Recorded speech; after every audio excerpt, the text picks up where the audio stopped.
we all work on the Mississippi. Here we all work while the white men play, loading up boats with the bales of cotton, getting no rest till the judgment day. Get yourself a brand new gal, a lovely baby who's the apple of your eye. All that clothes are high and well, they often do the fair and the chicken pie. Here we all work on the Mississippi. Here we all work while the white folks play, loading up boats with the bales of cotton, getting no rest till the judgment day.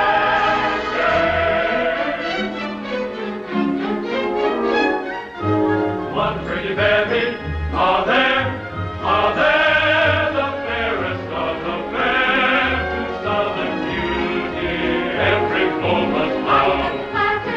You rose, oh goodness gracious, they're so flirtatious, you naughty Little women don't be timorous, you will find acting thus only makes a man more bold. These are not the days of old. Jesus, show professor Captain in Scotland, Blossom, will you go? Let me take you to the shadow line. delightful, but too joyfully accept I have to make a lie. Get permission from the Hello, here comes Captain Andy.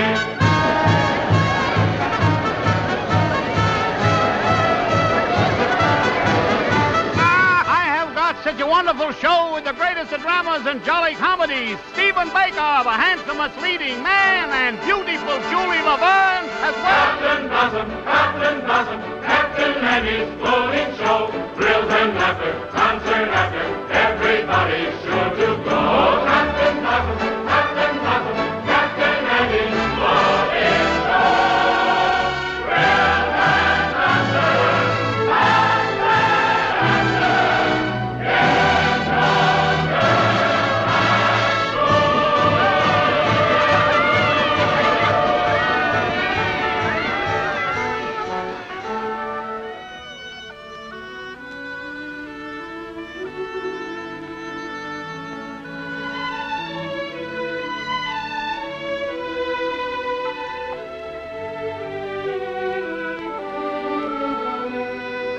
Who cares if my boat goes upstream, or if the gale bids me go with the river's flow?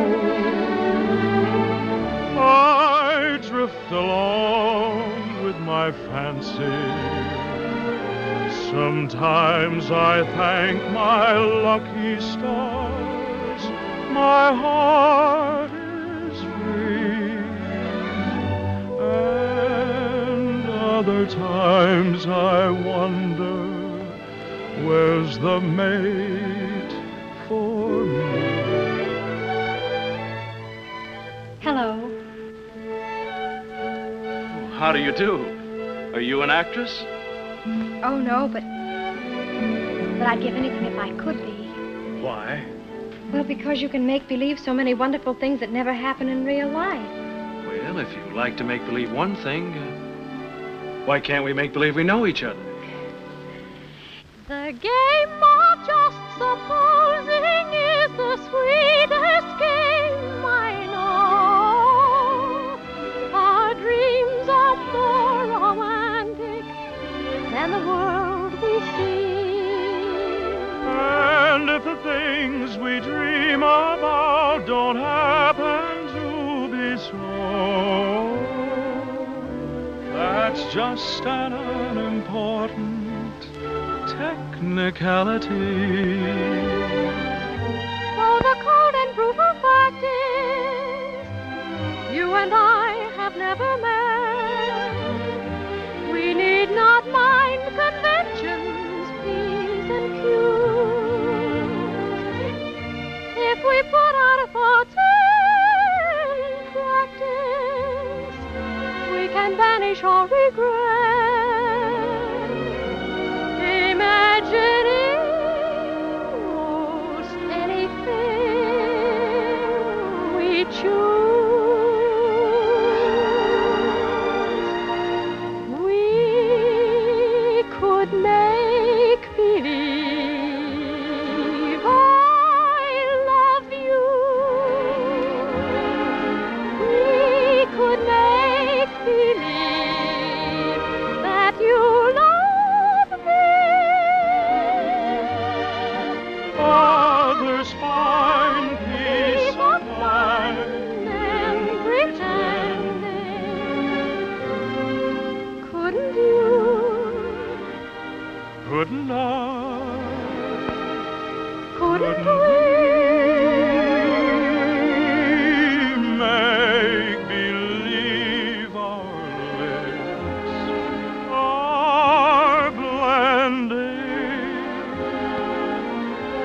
in a phantom kiss, or two or three,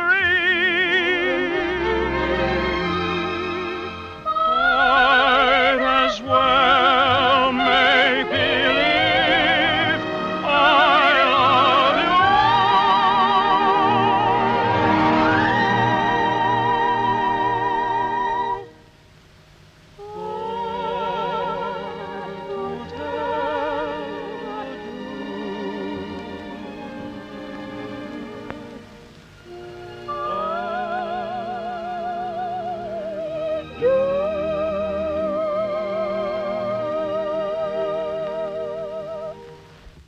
Magnolia? Yes, Mother. Goodbye. I hope I see you again.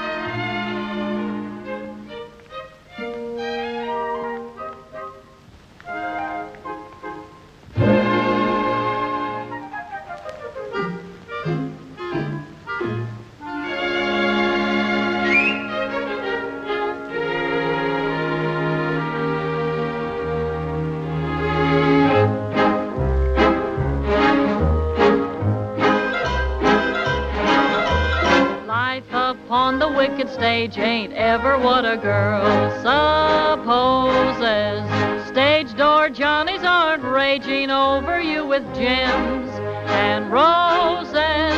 When you let a feller hold your hand, which means an extra beer or sandwich, everybody whispers, ain't her life a whirl? Though you're warned against a ruining your reputation, when you've played around the one-night trade around the great big nation, wild old men who give you jewels and sables only live in Aesop's fables. Life upon the wicked stage ain't nothing for a girl. Though we listen to you moan and grieve, you must pardon us if we do not believe you. There is no doubt you're crazy about your awful stage.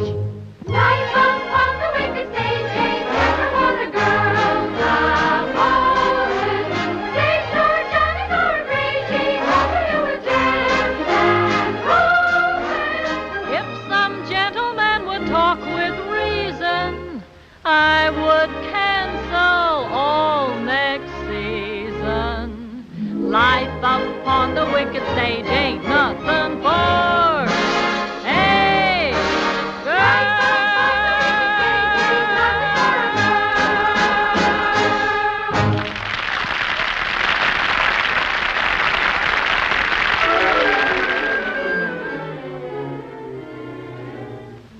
Oh, listen, sister, I love my Mr. Man, and I can't tell you why. There ain't no reason for me to love that man.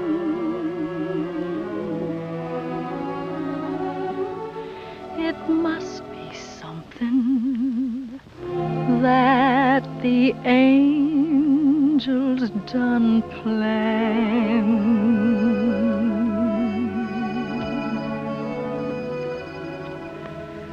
Fish gotta swim, birds gotta fly.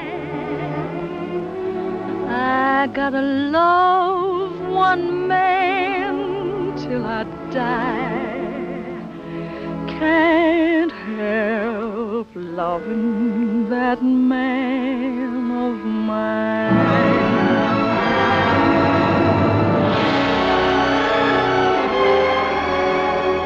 Tell me he's lazy, tell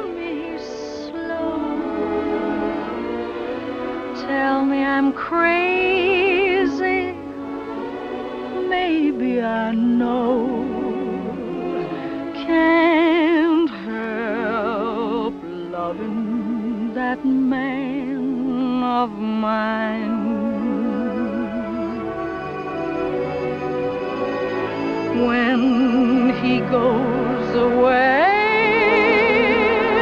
that's a rainy day.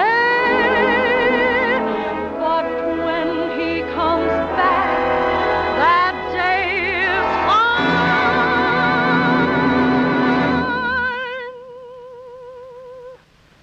The sun will shine.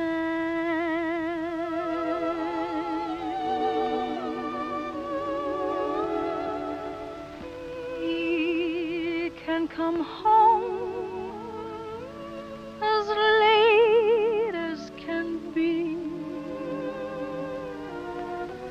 Home without him ain't no home to me. Can't help loving that man of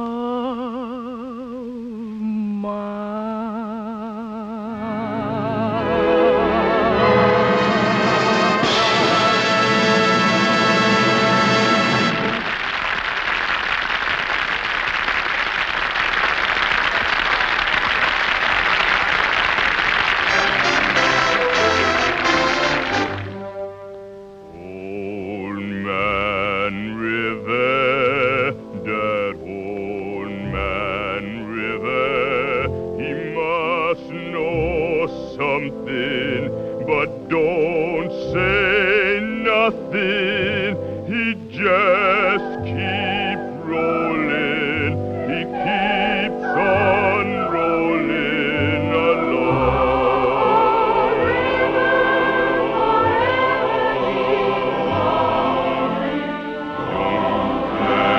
Plantators, he don't plant cotton, and them that plant them is some for cotton. But old man River, he just keeps rolling along.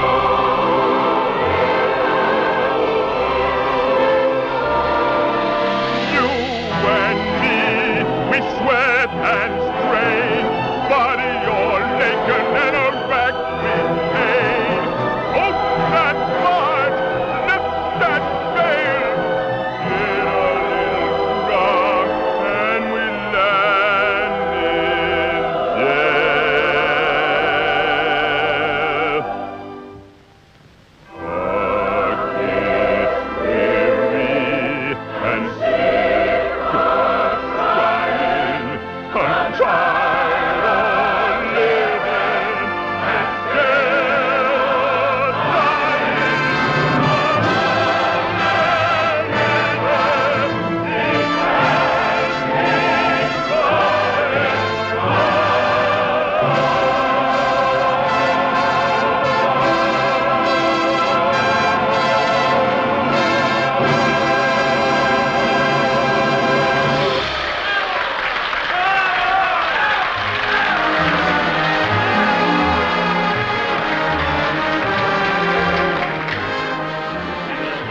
It'll run over a year. Well, over a year. Congratulations. What is that? Congratulations, Johnny. Number three.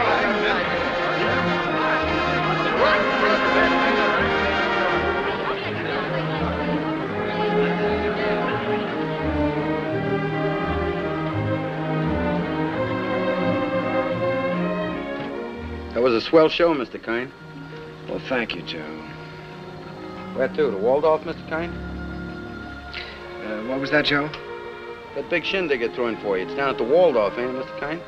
Yes. But first I'd like to stop off at the house of an old friend. Yes, sir. Just for a moment, Joe. Turn right at the next crossing. It's not very far. I'm looking for an old brownstone house. It was the home of a very great and good friend. Tonight during the show, I couldn't seem to get him off my mind. Yes, sir, Mr.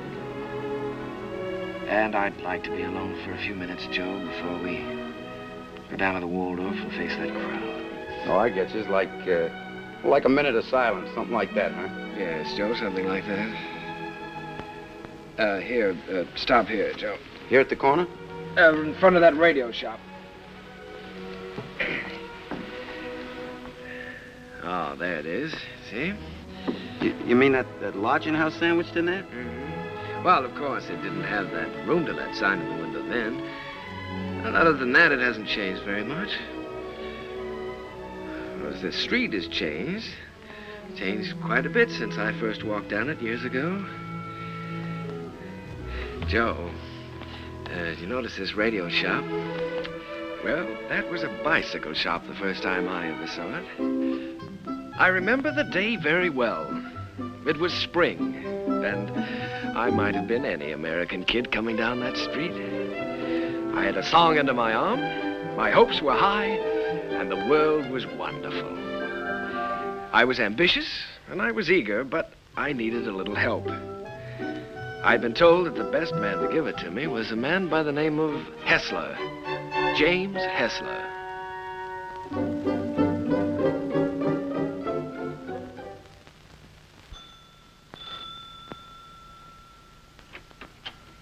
Come in. You're an hour late already. I suppose you realize that. You can start on the upstairs bedroom immediately. Mrs. Muller, Daddy wants some more roast beef. I'll be there in a second, Mr. Hessler, and see that you get to their nests, young man. He's not the moth killer. I'm a songwriter. A songwriter. I see. You entered under false pretenses. Well, it won't do you any good, young man. Mr. Hessler isn't seeing songwriters anymore. He's going in for better things. Maybe he should have some roast beef. He's very hungry. Shh! Don't mention roast beef in front of a songwriter. Look how skinny his neck is. No, so it is. You feel like you're going to fall down and faint, don't you? Dear. Well, you can come in for a while. Can't have people fainting in the house, not even songwriters. Thank you. Come in, come in.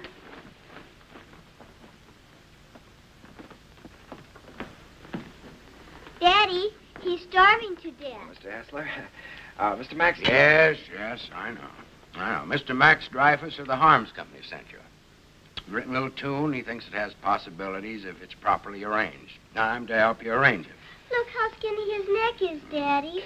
Why, he said that, He told you that I was the greatest arranger in America, and I should give you a few lessons.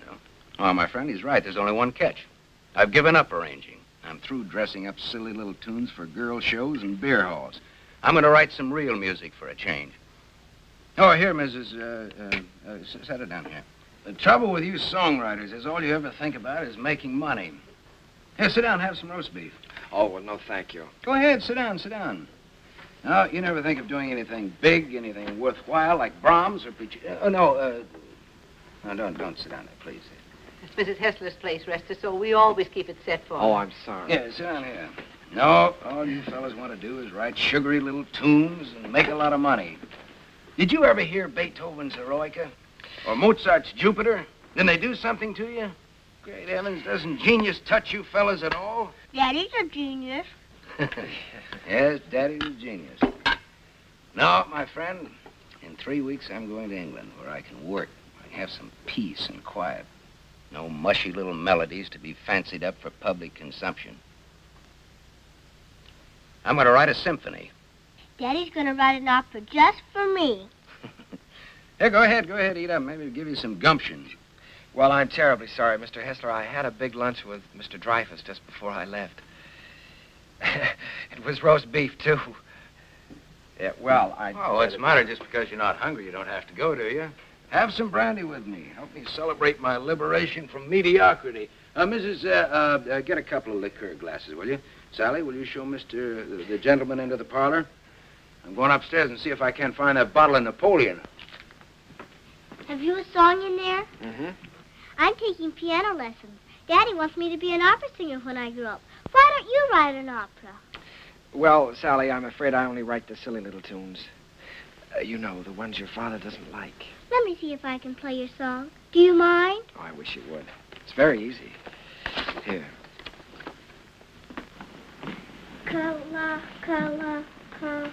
What's the name of the song? Kahlua. That's a funny name. Sounds like candy, like gumdrops. Well, it's the name of a very romantic beach in Hawaii, Sally. No, that's B. B natural. Here, let me show you.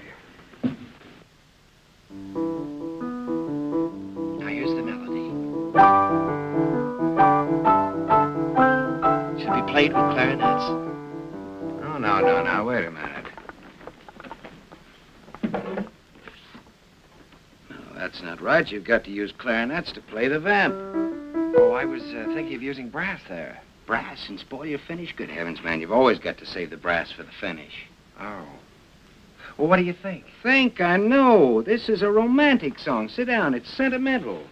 You've got to start the melody off with your strings. Devisa, here, I'll show you. Start that vamp again, Sally.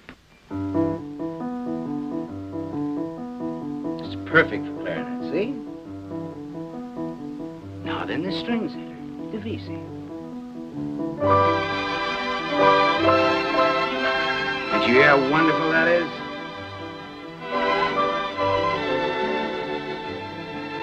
Now then add trombones, muted trombones.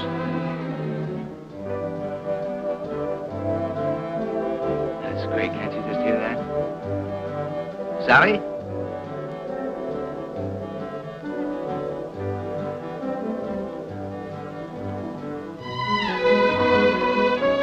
No, wait a minute. We ought to add flutes there. Right, easy.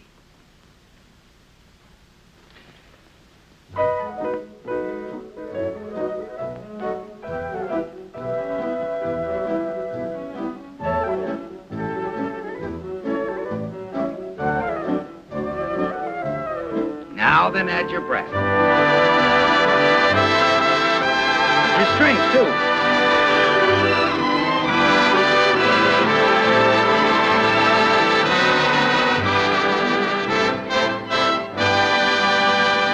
Yeah, you see? Not easy? It's a good song, too. It's very good. Is that yours? Yes. Mm-hmm. That's all right. What's your name again? Kern. Jerome Kern. Well, I'm glad to meet you, Kern. Make yourself at home. And I did. My life became a pattern of notes and clefs, tempos and modulations. We worked hour after hour, day after day. It was the beginning of a friendship. It was the beginning of a lot of things. And now, not only did I have a best friend, I had a best girl, Sally. And what a girl. Oh, those were never to be forgotten days, and I hated to think of them ending. But at last the time came when Jim had to leave for England. Oh, here, Jim, let me help you. Oh, it's those symphonies of yours. They're as heavy and bulky as lead. Nice they're not tinny like some tunes I've heard. Oh, Sally, honey, come here. All right, here we go. Fortissimo. Dum-da-da-dum-da-dum. Bum. Got it. Oh, you carry a lot of weight, Sally. It was easy. Come along, Sally. At least we're not going to miss the boat. Goodbye, Mr. Kern. Goodbye, Mrs. Goodbye, Sally. Bon voyage. What does that mean? Happy journey. Bye, Uncle Jerry. Be a good boy. This will be the end of it, boys. Don't forget to pack my song, Daddy. No, I'm good. She means Kahlua. Oh, that is her song, Jim. You know, if it hadn't been for Sally, I wouldn't be here now. Well, she's very fond of you, Jerry. I'm going to miss her. I'm going to miss all of you. Well, you may not be gone so long. It all depends on... You won't mind living here alone, will you? Oh, no, I'll get used to it. Jim, in case I don't get a chance at the boat, I just wanted to tell you that... Oh, forget it. I like arranging now that I'm through with it. I'm glad to have been some help. No, it's more than that. It's been your kindness and your home here. Look, Jerry, I just want you to write some good music, some real music. That's all the thanks I want. Don't waste your time fussing with those wheezy little tunes. Think big. Try to be somebody. I will, Jim. I'll try to be as big as I can. Yeah, good. That's fine. Well, we better be on our way. Oh, good heavens, Sally's song. You know, I'm so tickled that she remembered that. Remembered? It's your song, Jerry. She couldn't forget it.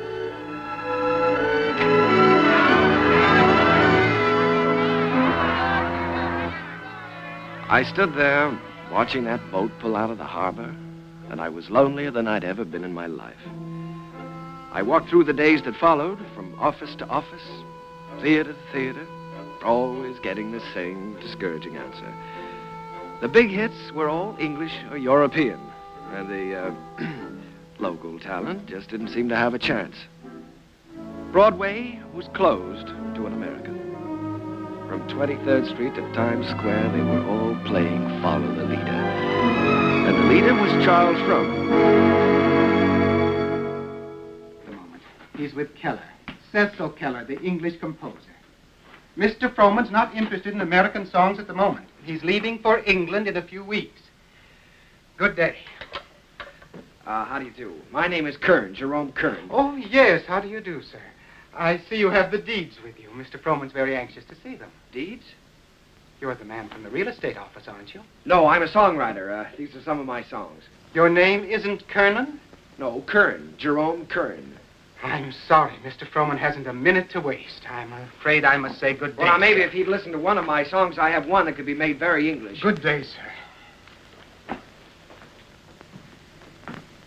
Goodbye, Mr. Frohman. Goodbye, Mr. Keller. I'll see you in London soon. I'll call you when I get there. Thank you. I'll be waiting for your call.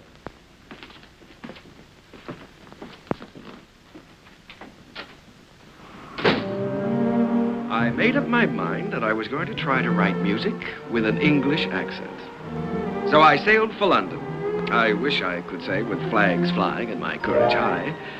But the sea and I and the boat didn't get along too well together. I was mighty glad to see land again.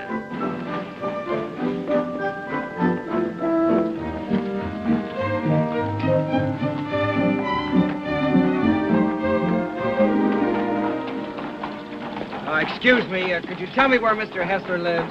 Hessler? We have a Wesley and we have a Smith. No, Hessler. Mr. Jim Hessler. Uncle Jerry! Sally. Oh, honey, it's so good to see you. We didn't know you were coming. Well, I didn't know I was myself. Daddy will be so glad to see you. Come on, we live right over there. All right. Oh, Sally, you're getting prettier every day. I have a music teacher. Yes. Well, the tables are turned. American songwriter invades England. That's pretty good, Jerry. No, it's daring, very original. You're thinking big anyway. It's a chance I'm taking, Jim. Say, you've got a little skin here, haven't you? Hmm? I haven't been getting enough roast beef lately, I guess. Jerry, I look at you sitting there, and it's just hard for me to believe you haven't been here all the time. Thanks, Jim. It's sort of like being home again. How was the symphony coming along? All right? Oh, well, yes, I'm still in the note-making stages. Of course, I always believe in making plenty of notes. It's kind of like planting seed. One day they start to grow, and then, before you know it, lo and behold, your symphony's all written. Uh-huh. Simple and easy, hmm? Not as difficult as writing those silly little tunes. Well, no, it's the quiet here that does it, Jerry. The peace in this place is just so thick that you can float on it. It's a rustic pastoral. Wait a minute, now, answer that telephone. Oh, the doorbell. Will you get the door, please? You've got to do something about that. Yeah. No, there's a picturesque pastoral. Hello. Who? Sometimes they won't duck well. I can't. She's waiting for a piano lesson, sir. Oh, Mr. Edwards. Yeah, put him on. Come, Sally, it's time for Hello, you. George. When, my little buddy? Fine. I don't want to. Tomorrow? Be glad to. I'm not going to have a lesson. For dinner, good. Hester, you behave yourself. All right, I'll be there. Bye-bye. George Edwards. The producer? Yes, he wants me to come up and sit in on a rehearsal of a new I show. don't want to take this piano lesson. Uncle Jerry's here. You've got to talk to your daughter. I can't do a thing with her anymore. Well, this is Uncle Jerry's first day here, and I shouldn't be made to take lessons, should I? Should I, Uncle Jerry? Well, I think you should have one day off, maybe, huh? That's the end of her. There was some hope for her until her Uncle Jerry arrived. Now she's spoiled for good and all. Come, we get ourselves a cup of tea. you know, Sally, I'm inclined to agree with you. I think Uncle Jerry's arrival does call for a celebration. Now, what'll it be? London or the fair? Oh, the fair, Daddy. Please, the fair. All right. The fair it is.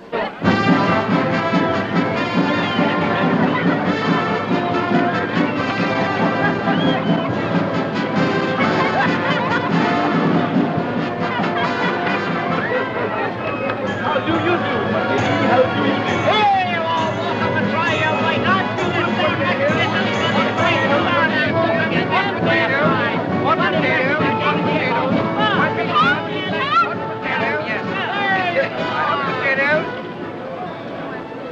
Oh, it could be wonderful. Could be wonderful. Oh, no, Jerry. I don't want Sally to go up in the swings, not till she's a little older. The whole stage full of swings and a boy and girl in each swing and all of them singing. Oh, you mean for a production number? Yeah. Yeah, that's not a bad idea. They could swing from the stage right out over the audience and back again. Make a good production number. What song would you use with it? Spoon with Me, be perfect. Spoon with Me, that sounds fine. Suppose I take that up to George Edwards. For the Gaiety? Sure, I'm gonna have dinner with him tomorrow night. Oh, Jim.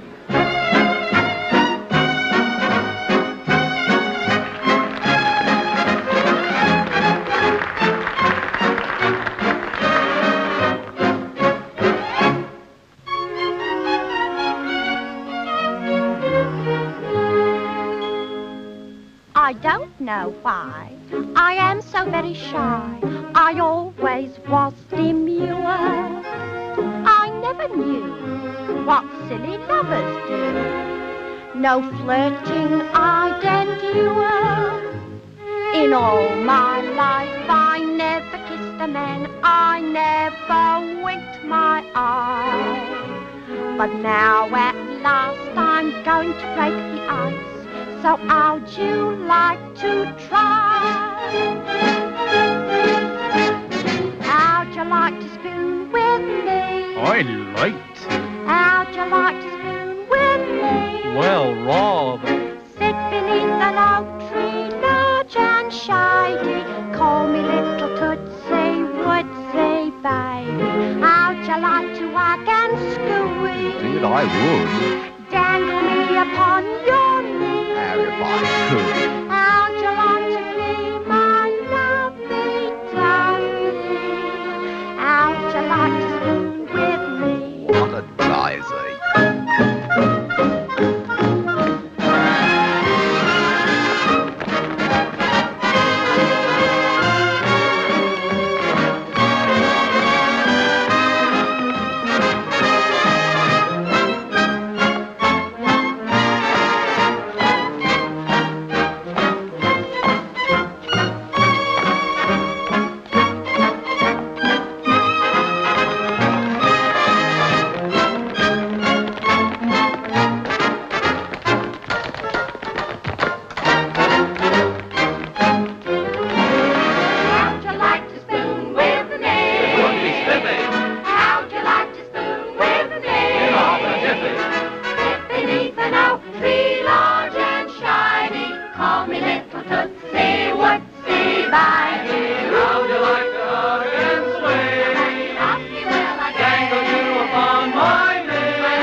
Pardon me for intruding. You've been pointed out to me as the composer of that delightful number with the swings in it. My name is Froman, Charles Froman.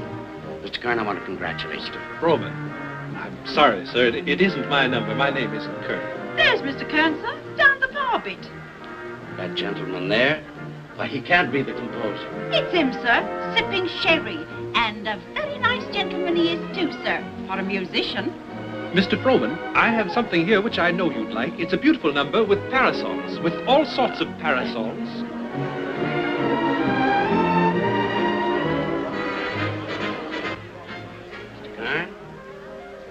Mr. Froman, how do you do? I'm very glad to know you. Mr. Kern, I want to tell you I think your swing number is delightful. It has such beautiful English charm to it, really delightful.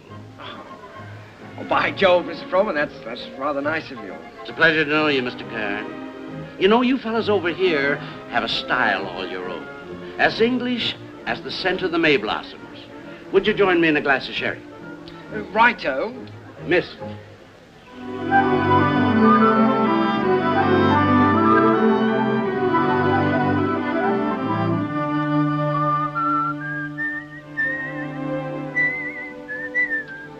I'd give that one up if I were you. One song at the Gaiety, I think you can afford to take a rest. Well, if I could finish it, I know I could interest Froman in it. You ought to know by now that Charles Froman is only interested in English music and English composers. If I only had a piano, I know I could work this out right now.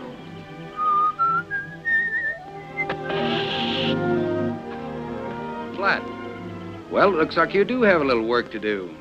That town we passed wasn't very far back, was it? No, not very. Well, let me take your bike, and I'll go back and see if I can borrow a repair kit. No, I think I'd better go. I can talk with the natives better than you can. Well, let me do it. I can use my accent on them. That's just what I was afraid of. No, you wait here and whistle yourself a little tune till I come back.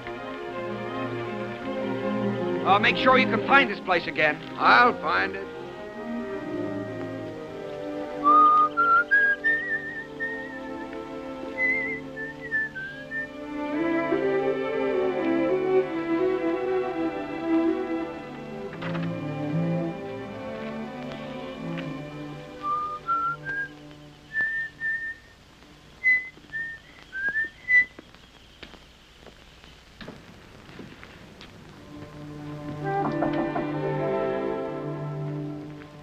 I say, is anyone there?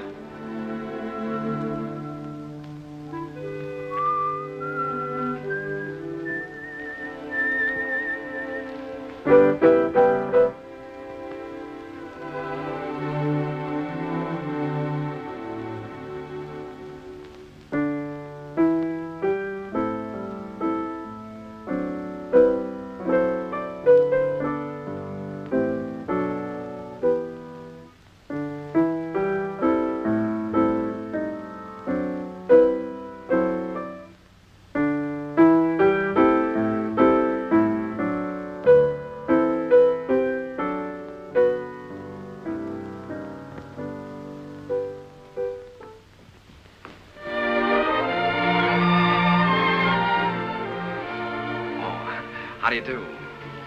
Did Mr. Timkins send you? Well, I was passing by on my bike, and I got a flat tire, and... Then you don't work for Mr. Timkins. No, I happened to notice your piano through the window, so I thought I'd come in and try out a little tune. I see. For a minute, I thought you were the piano tuner. No. Well, I'd better go before the owners... What do you do here? Gardening? A little. Oh. Well, I don't know whether anybody's told you, but for a working girl, you're very pretty. Thank you. You're an American, aren't you? Yes, I'm a songwriter. As a matter of fact, that song I was playing as you came in was mine. Did you like it? Oh, you wrote it yourself? Sure. Oh, I write lots of songs. Maybe you've heard this one.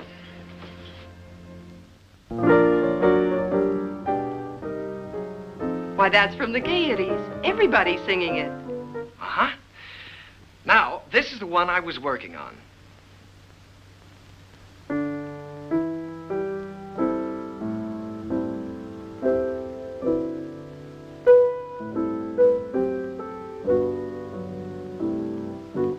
That I'm going to try to place with the Gaiety, too.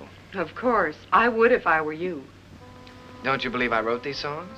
Tell me, when you compose, do you always break into people's houses to borrow their pianos? Oh. All right, I'll tell you what I'll do. If I place this with the Gaiety, I'll send you tickets and you can come and see for yourself. Will you? I'll tell you when I get the tickets. I beg your pardon, miss, but your mother would like to speak to you. She's in the upstairs sitting room. Thank you, Katie. I'll be right up. Well, I'm terribly sorry. But I still wrote those songs. And I'll still be waiting for the tickets. Will you? Wonderful. I won't forget.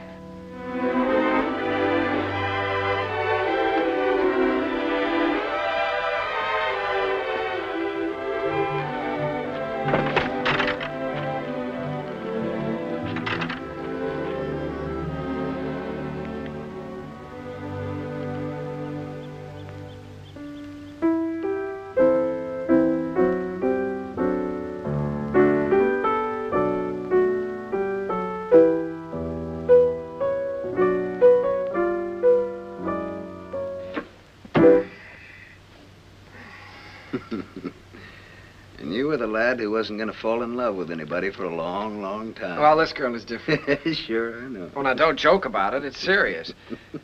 Don't you believe me? Yes, of course I believe you. She really is different. I know. Her hair is like spun gold shining in the sunlight. Well, I don't know about her hair. She had a kerchief on, but her eyes were like pools in the starlight. I see. Even with her working clothes on, she's the prettiest girl I've ever seen. I'm sure of it. Seriously, Jim, don't you believe me?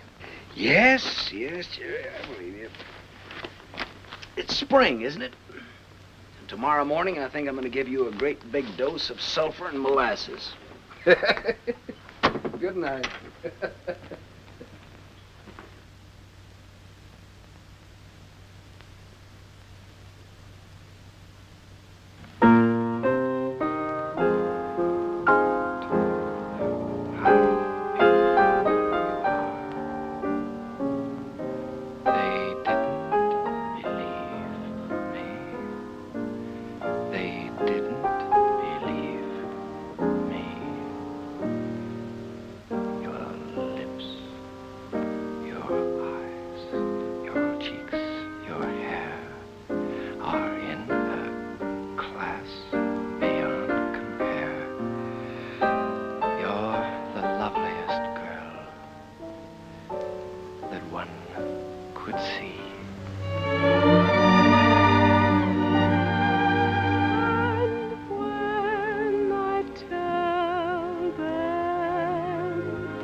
Noticed.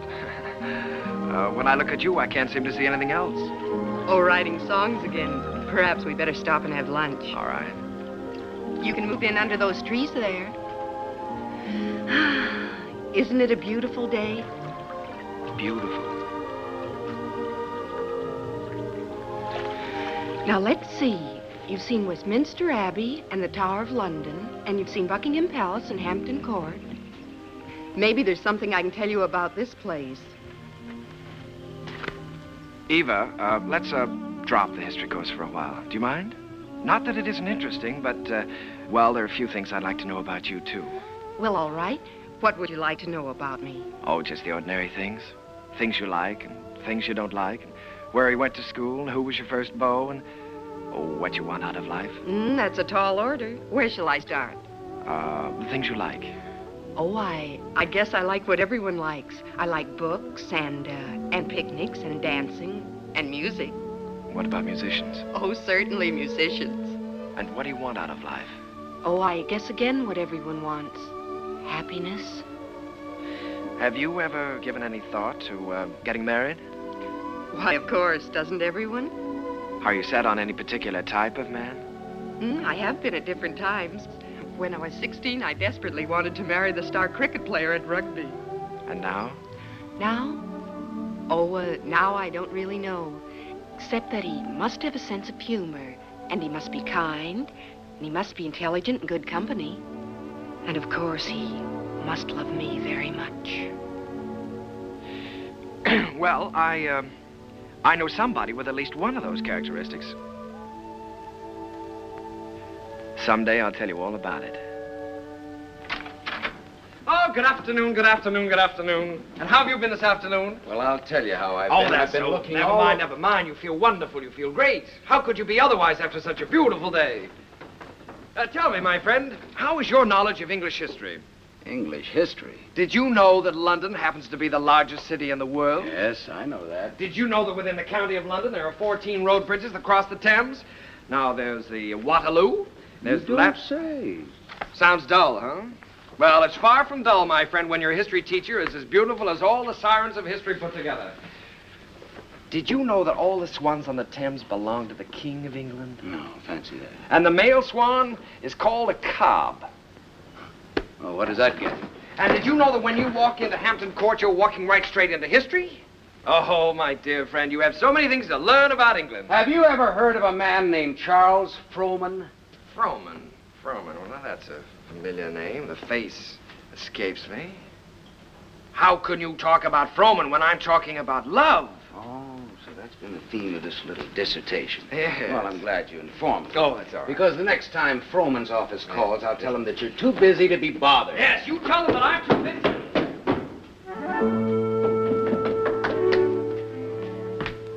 Did you say the next time Frohman's office calls? That's what I said. They've been calling you all day. But why should I bore you with such trivial details? Well, what do they want? No, dear friend, you return to your archives. Why think of the future when the past is so glorious? Oh, come on, now quit clowning. What happened? Nothing. Frohman just wants you to write 4 songs for his new show. If, of course, you can spare the time. Well, why didn't you tell me about it? Why didn't I tell you about it? Well, come on, let's get going. There's no time. We've got to do that on the ship. On the what?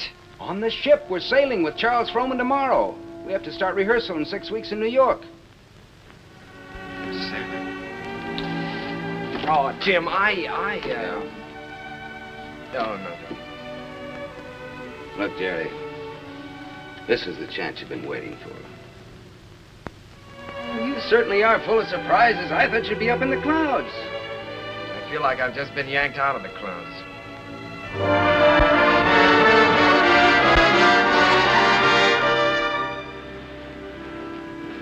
Jerry, aren't you coming down for lunch? Oh, no, Jim, I'm not very hungry. Now, look, you've got to snap out of this. It isn't the end of the world, it's the beginning. Here you are on your way back home with a Charles Frohman contract in your pocket. Why, you ought to feel wonderful.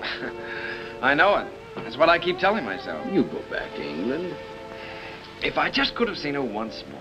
Jerry, it was all we could do to catch the boat. You couldn't help that. You talked to her on the phone. On the phone? What can you say on the phone? Hello, it's nice seeing you. Take care of yourself. Oh, Jim, there were so many things that I wanted to say to her. Now, look, Jerry, you've got to think about your career. Things are just starting for you. Yeah? You can say that over and over again, and you know what happens? What? Nothing. Jim, you know, for the first time in my life, I'm lonely. Here I am on a ship full of people with you, and I might as well be on a desert island all by myself. Did you ever feel this way? Yes, once. What did you do about it?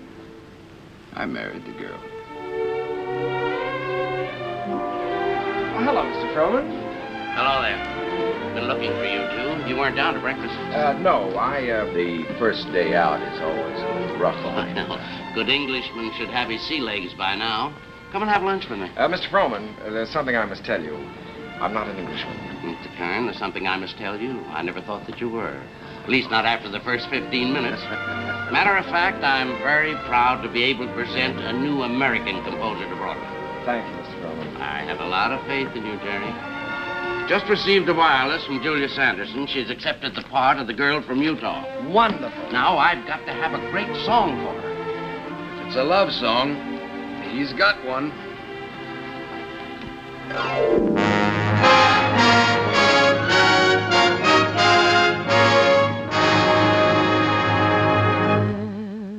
When I told them how wonderful you are, they didn't believe me. They didn't believe me. Your lips, your eyes, your teeth, your hair,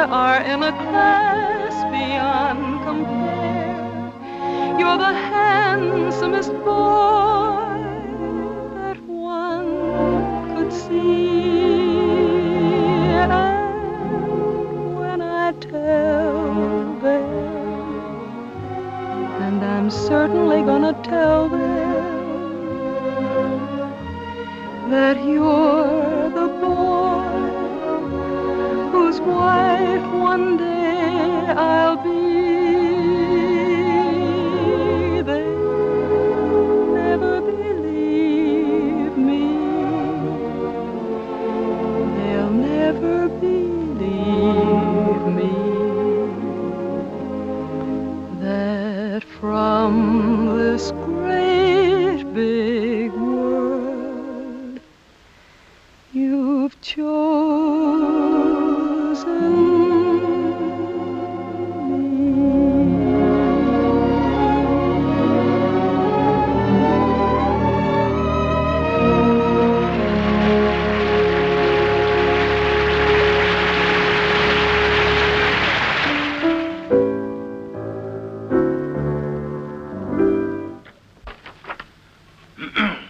Here.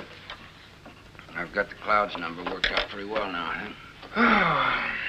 I never realized that writing a complete score was such a job before. Well, one good all-night session like this does wonders. We could use another week. We weren't 3 weeks late already. Oh, I hope he likes it, Tim. Rowan, he'd be crazy about it. If he hasn't gone out and bought himself another show while he's been waiting. Good morning. Sally, what are you doing up?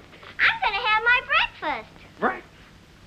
It isn't morning already. No, it can't be. Sally, you'll be late for school. I'm coming.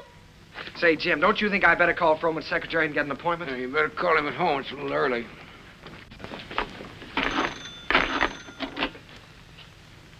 Bryant, 2446, please. Do you think it's in good enough condition for him to hear? Oh, yeah, sure. It's in good shape for a first draft. Hello, this is Kern, Jerry Kern. Mr. Froman was expecting me to call today about an appointment. He's leaving for England. Well, but he promised that he was going to listen to my show, Oh Boy, for his next production.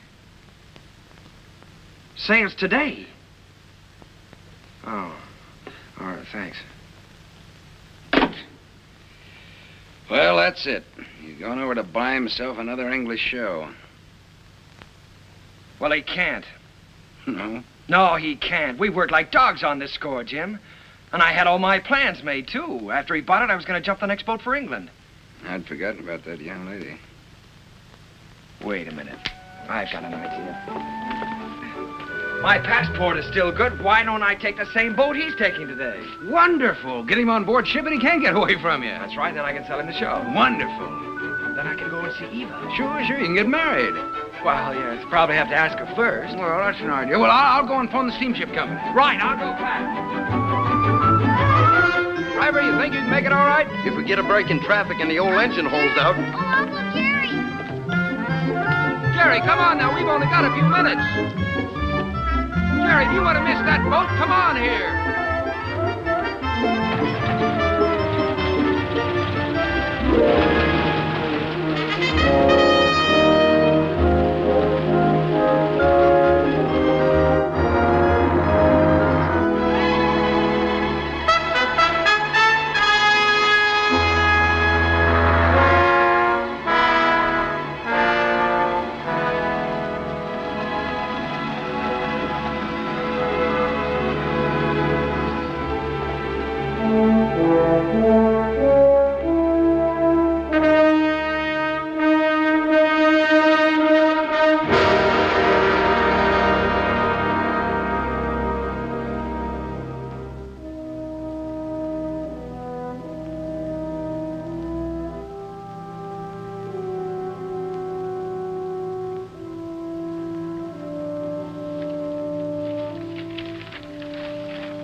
Charles Froman.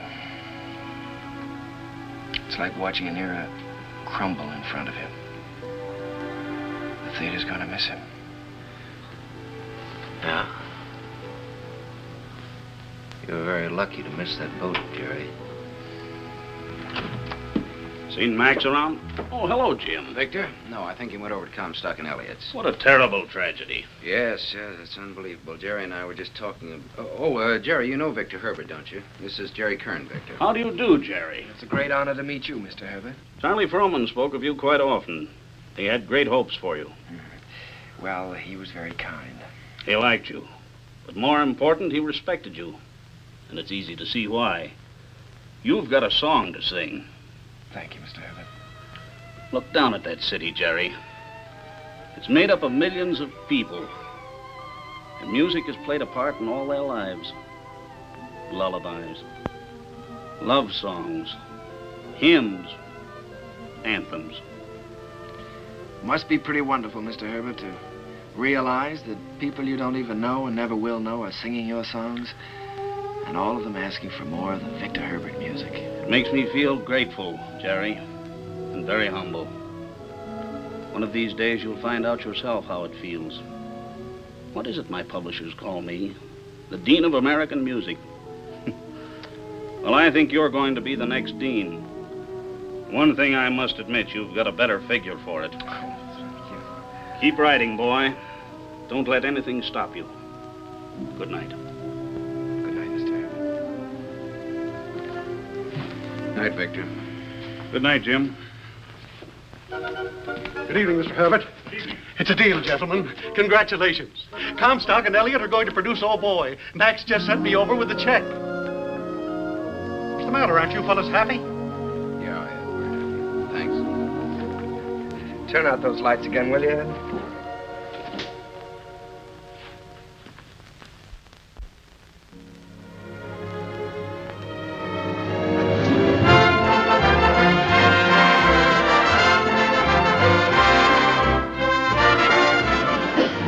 Well, there it is, in lights. How does it feel?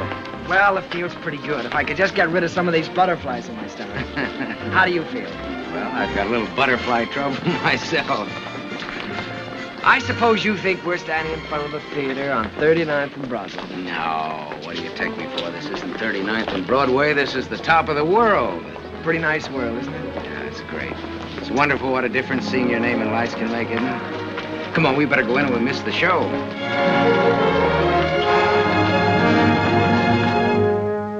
The rain comes a pitter-patter, and I'd like to be safe in bed. Skies are weeping while the world is sleeping, trouble heaping on our head. It is vain to remain and chatter, and to wait for a clearer sky. Helter-skelter, I must fly for shelter till the clouds roll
weeping on our heaven. Is meant to remain enchanted and to wait for a clearer sky. Helter skelter, I must fly for shelter till the clouds roll by. Till the clouds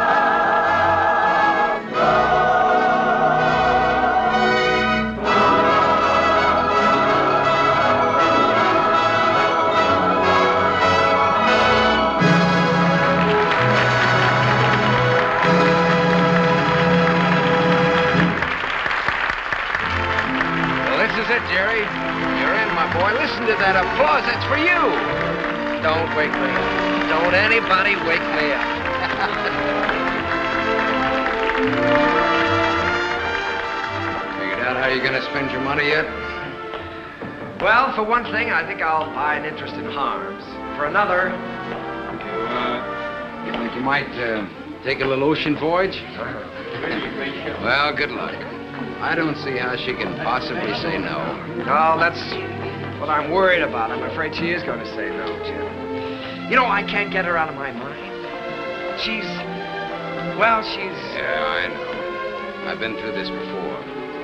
She's everything you've ever dreamed of on this earth. She's everything I've ever dreamed of in heaven. Oh, Jerry, let's stop here, shall we? All right.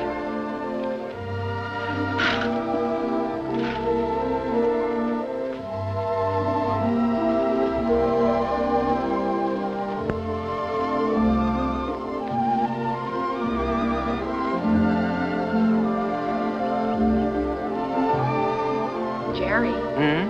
you know, you didn't write very often. Well, my letters weren't very interesting, Eva, so I tore them up.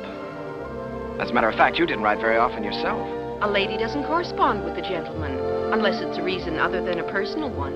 Oh, well, now, doesn't that sound a little silly to you? No, it sounds altogether fitting and proper.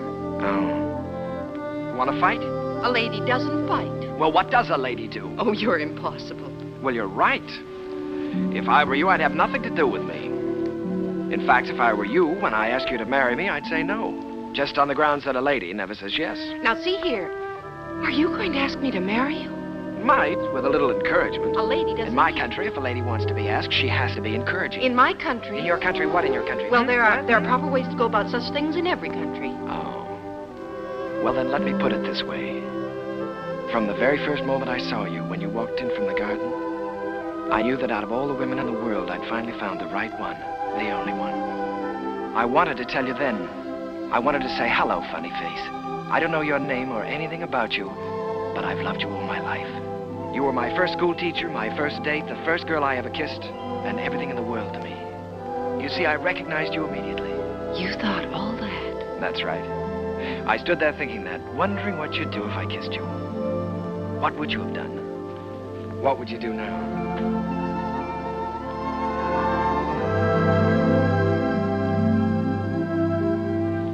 Will you marry me, Eva? Thank you so much. I'd love to. Hello, Mrs. Kern. Hello, my darling.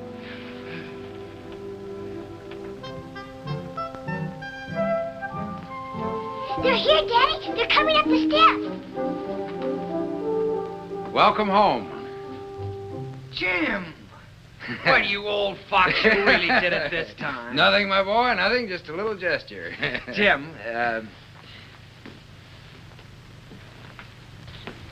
this is Eva. Hello, Eva. Hello. Well, you've married the nicest guy in this world. But the craziest. Oh, now, wait a minute. I was keeping that from her. Isn't she sensational, Jim? Jerry. Honey, turn around and let him look at you. Oh, Jerry. Look at that hair and those eyes. Have you ever seen a woman like that in your life before? Only once. No, I hope that both of you have all the happiness in this world. Oh, thank you, Jim. I think we have already. Forgetting me and the music. Oh, Sally, yes, I'm sorry, dear. Sally. On behalf of my father, Jim Hessler and myself. On behalf of my father, Jim Hessler and myself, I wish to congratulate you on the start of your voyage into the great sea of life. Oh, Sally. Well, on behalf of my wife and myself, I thank you very much. I'll take it. Hello, Mrs. Hello, Mr. Kern. Sally, it's so wonderful to see you. Why, you have grown up, haven't you? Sally, this is your Aunt Eva. On behalf of my father... Thank you, Sally. We're going to be real good friends, aren't we? Yes, I expect we are. Well, what do you say? Let's all go in and have something to eat, shall we? Oh, Jim, it's so good to be home again. Yes, it was good to be home. I felt I had everything in the world. Happiness, success, and the wife I had dreamed about. I wanted to put it all into music. Eva's smile, and her eyes, and what it meant to be with her. And at last it seemed to me that the clouds had rolled by. First, there was Leave It to Jane. Leave it to Jane, Jane, Jane. I don't know why you should make me plot and plan for you. She is the girl with... I always try to do everything I can for you. No problem you can wish on her gives her a strain. She'll tackle gaily a score or more daily. If something is on your mind, And I can see that there is not a dot of it. comfort you soon will find. Leave it to me, I will soon get you out of it. If you have started worrying, kindly refrain and just hand over the whole thing to Jane.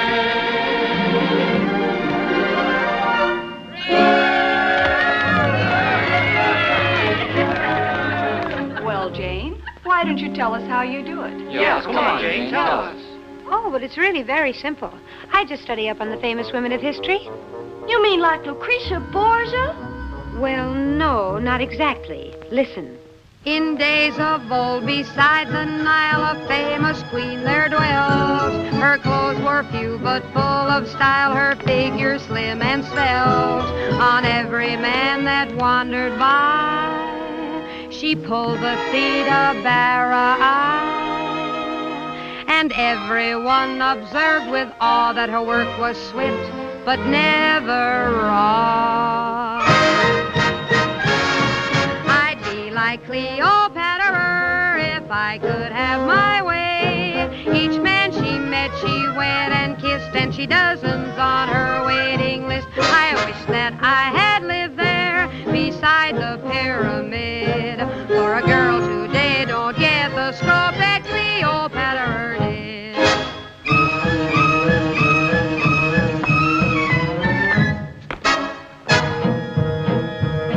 She danced new dances now and then, the sort that make you blush. Each time she did them, scores of men got injured in the rush.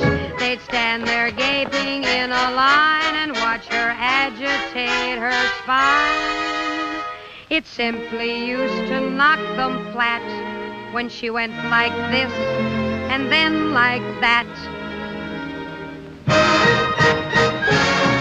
At dancing, Cleopatra was always on the spot. She gave those poor Egyptian ginks something else to watch beside the Sphinx. Mark Antony admitted that what first made him skid was the wibbly wobbly wibbly dance that Cleopatra did.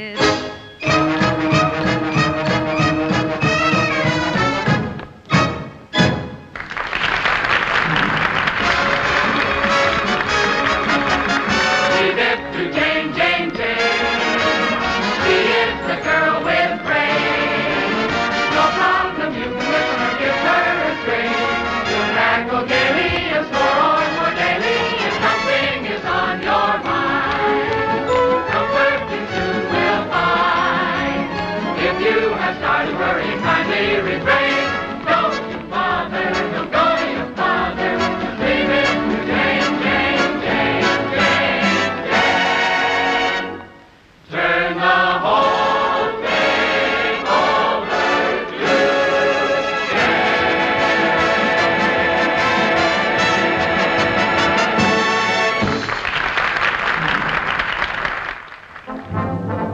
Once again, again, Broadway belonged to the Americans. To George M. Cohan, Irving Berlin, George Gershwin, Vincent Youmans, Buddy DeSilva. I was working in mighty great company. And in one of my own shows, Sally, I was fortunate enough to have the reigning queen of the era, the wistful, lovely, unforgettable Marilyn Miller.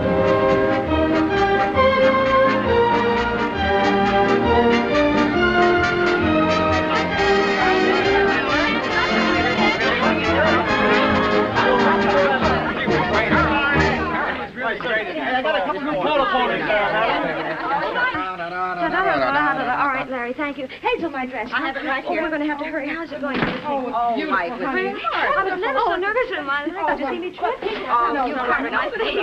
More flowers from Mr. Dixell. Oh, how wonderful. Says the first act was a dream, signed Flo. Wish you'd said the second act. Don't worry about the second act. Second's better than the first. No. Thank you. Hazel, is everything ready for the quick change? Everything's ready in the stage dressing room. All right. Thank you. Hazel, have you got everything? Yes, everything's here. All right, let's go. Good luck, Miss Miller. Thank you. Good luck, dear. Oh, fine, Miss Miller. Best of luck to her. Keep it up, Marilyn. Keep your fingers crossed, Johnny. You bet. Oh, here you are, Miss Miller. Everything is ready. All right, Sam. Here you are, Miss Miller. I got it nice and warm for you. Put it right here. You got everything now?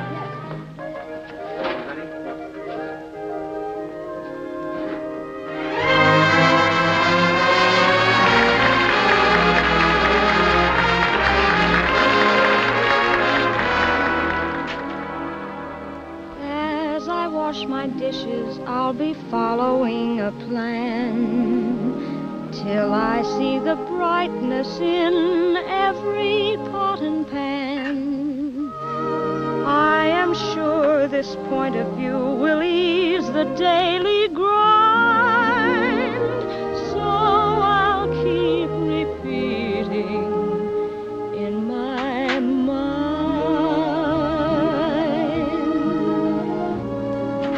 Look for the silver lining whene'er a cloud appears in the blue. Remember, somewhere the sun is shining, and so the right thing to do is make it shine for you. A heart full of joy and gladness will always banish sadness and strife.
I never thought I'd ever keep a scrapbook, but it was nice to know that people were singing my songs and asking for more.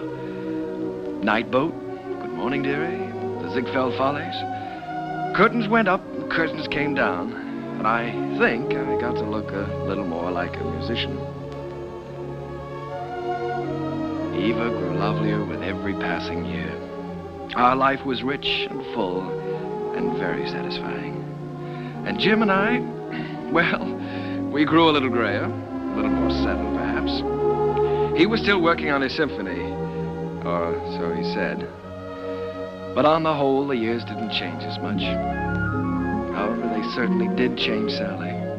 She was quite a young lady now. She'd been away at school. In fact, many schools.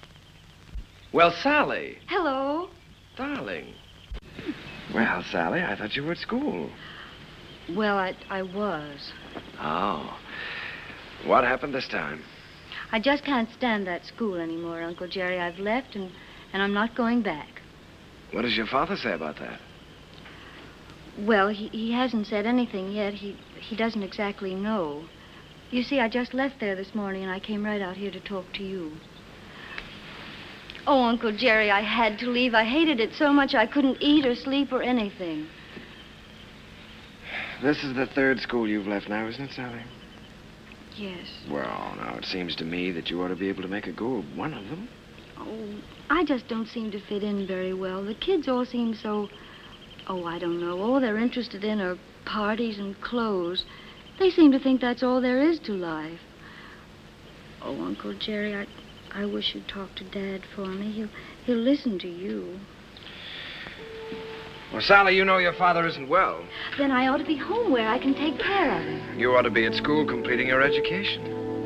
You want to make something of your life, don't you? Oh, I've had an education, and now I want to get down to something serious. Oh, Uncle Jerry, you did promise you'd help me get a start in the theater. I said I'd help you when you were ready. Your father wants you to complete your schooling first, Sally, and he's the boss. Oh, Uncle Jerry, Dad's forgotten what it's like to be young and feel like this, but you haven't. You haven't forgotten what it's like to stand on Broadway and look up at the lights and think, someday I'll see my name up there. You remember that feeling, don't you, Uncle Jerry? Yes, Sally, I've got to admit it, I do. Well, then that's more important than school or anything else in the world, isn't it? Isn't it, Uncle Jerry?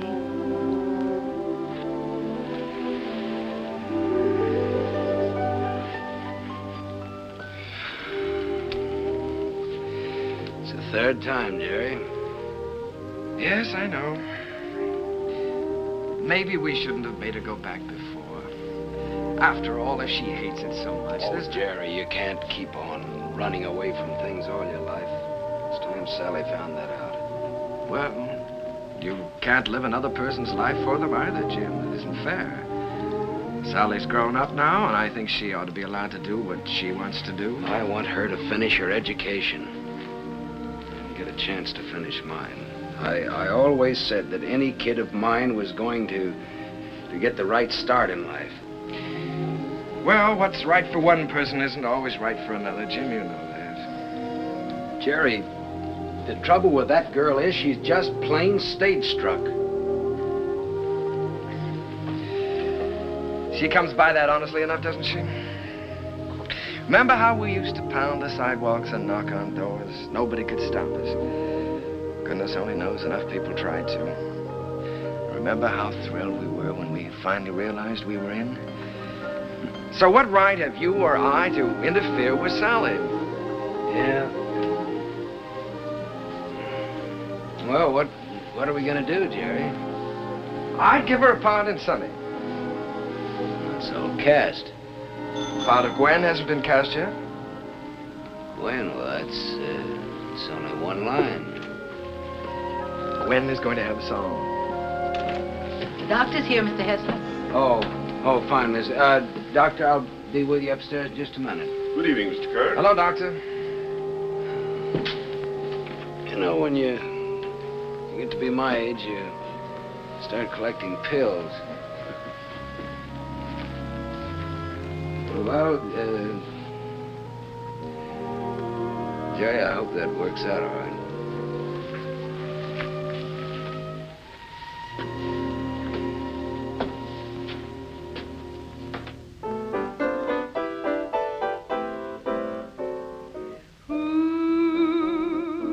Stole my heart away. Who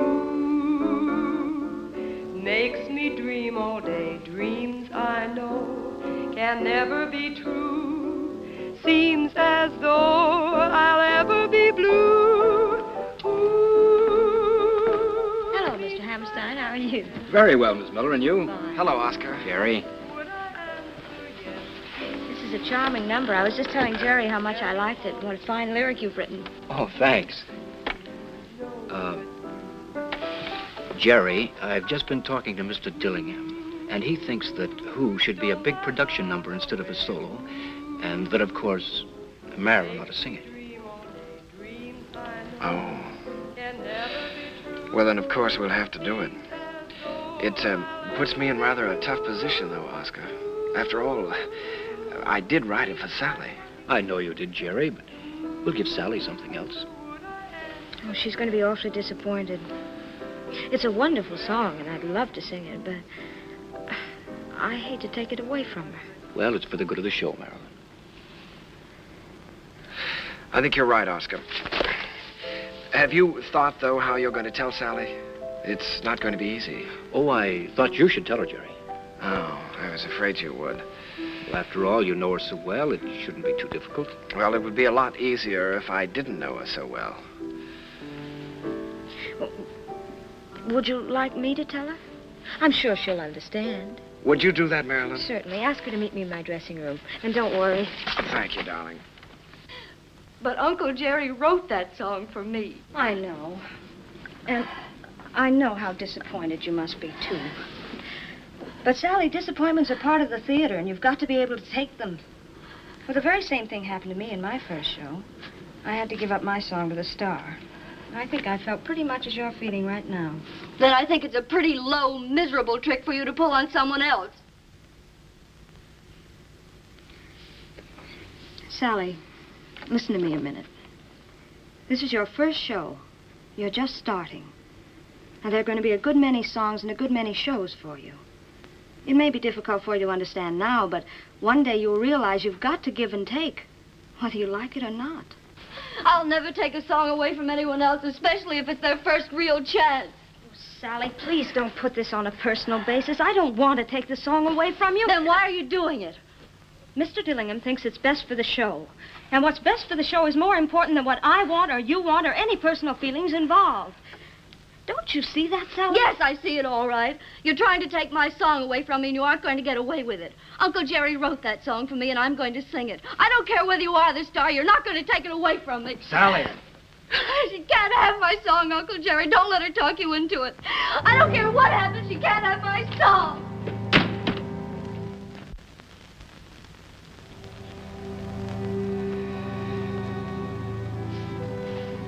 I'm sorry, Jerry.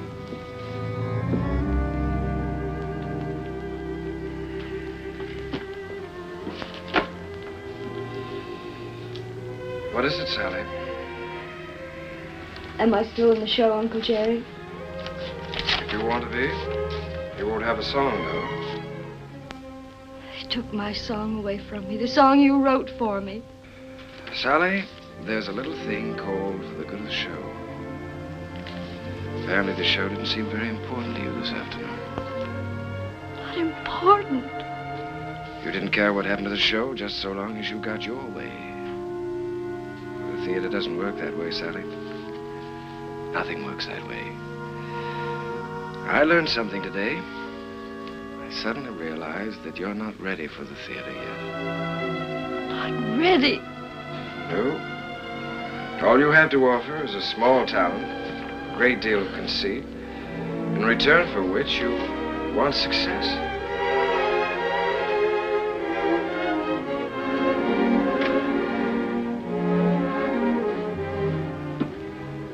Sally, I've known you and loved you ever since you were a little girl. I couldn't love you anymore if you were my own child. But I must say this to you. You're not going to get anywhere in this life by using people. And until you realize that, you're not going to have the respect of anyone. Sally, I'm ashamed of you.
as though I'll ever be blue.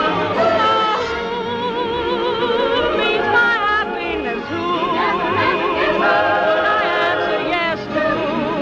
Well, you ought to guess who. No one but you.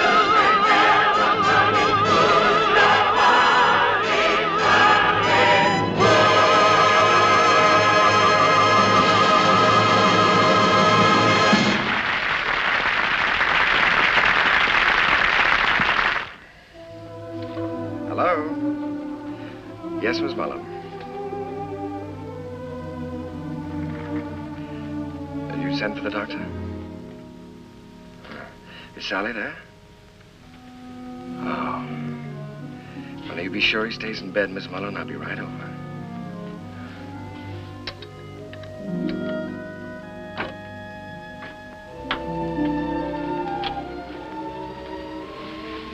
The doctor get here?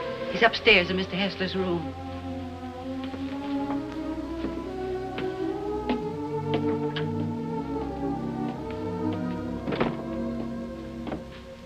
It's his heart.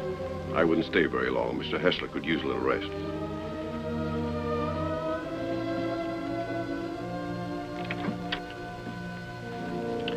Well, good evening, Jim.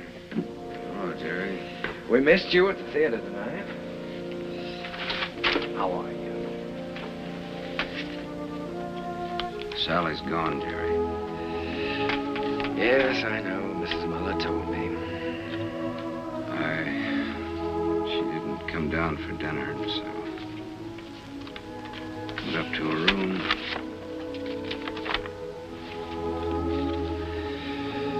Dear Daddy, I'm going out on my own. Don't worry about me. Someday you'll be proud of me. I'll always love you.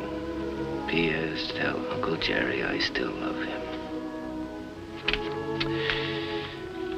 It's all my fault, Jim. I shouldn't have suggested that she'd be in the show. No, Jerry. Sally is Sally. It's time both of us faced that. Yes, I know, but I think I heard her. Well, she's got spunk, all right. Jerry, she's young. She's way too young to be out on her own. Well, now, look, Jim, don't you worry about this. I'll bring her back. I wish you'd do that. I promise you I'll try my utmost. Yeah, just as soon as you can. Good night, Jim. Why don't you get back into bed and get some rest? Yeah. I left no stone unturned trying to find Sally. Personal ads, private detectives. But the answer was always the same. No one had seen her. It was a futile hunt. I tried to keep Jim's hopes alive, but I think he knew. And then, one night... Please don't mention that I telephoned.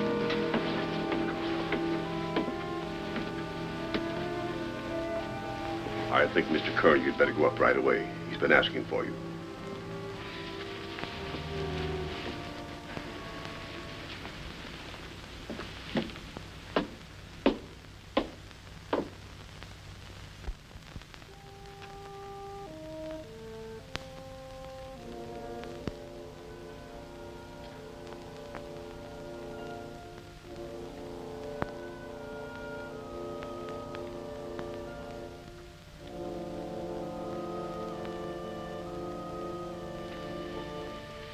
Jim.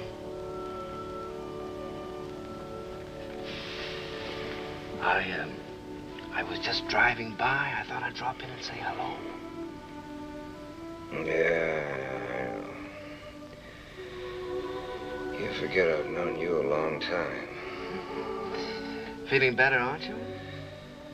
Yeah, I'm fine. That's good. All you need now is a little rest. Kind of quiet around here now. Yes, it is, but things will be popping again just as soon as Sally comes back. Have you heard from her, Jerry? No, not directly. but I've got a couple of very good leads. I've got a hunch they won't be very long now. Then I'm going to see to one thing, Mr. Hessler. You're going to finish that symphony. I've kept you from that too long now. Oh, I forgot about that symphony. Forgot about it years ago. Well, what about your notes? I never made any notes. I was just posing as usual. You know, I used to go around hollering about being a genius. You are a genius, Jim. And you with your wheezy little tunes. You were writing the real music. The folk music of America. Thanks, Jerry, for letting me kind of stick around. No, wait a minute. Let's get something straight, Jim. I didn't let you hang around. If it hadn't been for you and your faith in me, I would have quit half a dozen times, you know that. And if we're going to start handing out bouquets, I just want you to know that I don't know where to begin to thank you.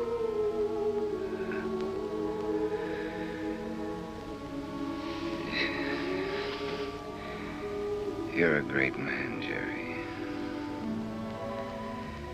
It's been a privilege getting in on that music.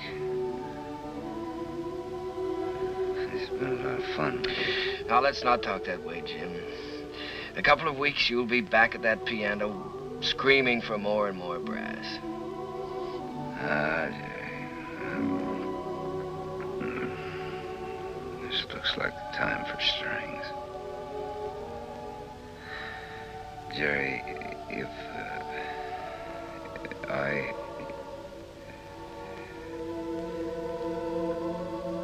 want you to look after Sally for me. Jim, you're going to be all right. So is Sally. In a couple of weeks, why, we'll be laughing about this.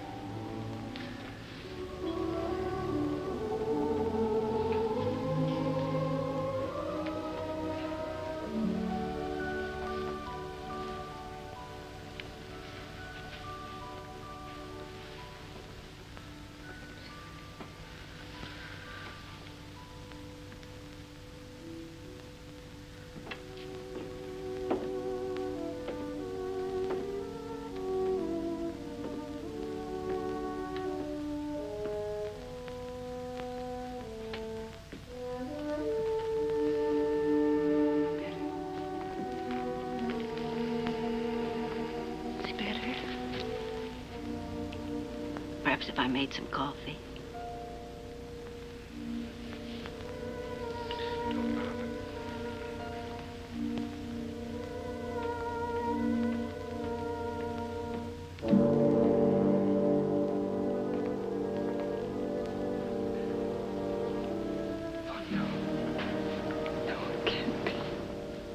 Mr. Kern had hardly closed the door when he...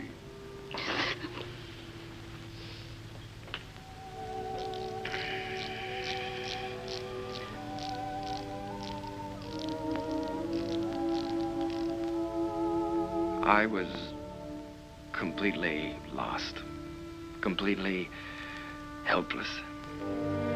Jim was gone, and I had failed him, was still failing him. I'd lost a world with Jim's passing, and everywhere I walked with ghosts, reliving lost hours, pacing a world of memories. I couldn't even think in terms of music. I began to feel that I might never write again.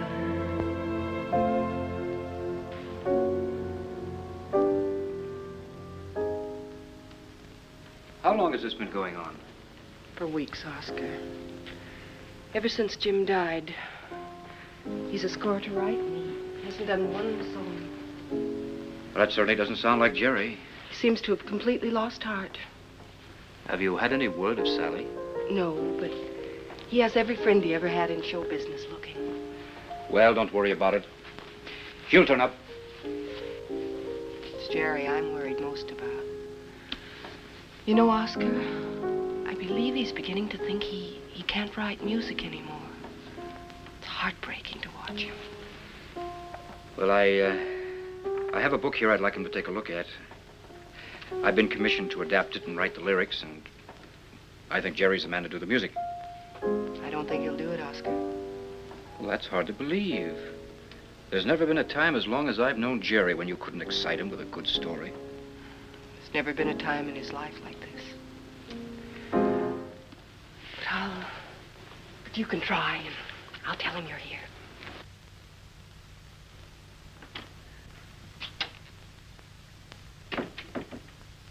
Hello. How's it going, dear? Oh, fine, darling, fine. I was just tinkering a little bit with the melody, but it's going to be all right. Of course it is. Aye, it is raining, isn't it? Jerry, Oscar Hammerstein's here. Oscar? Oh, darling, why didn't you tell me?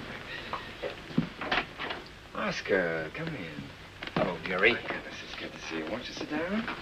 Sit down. Thanks, Jerry. Well, what's new? I'll tell you what brought me out here, Jerry.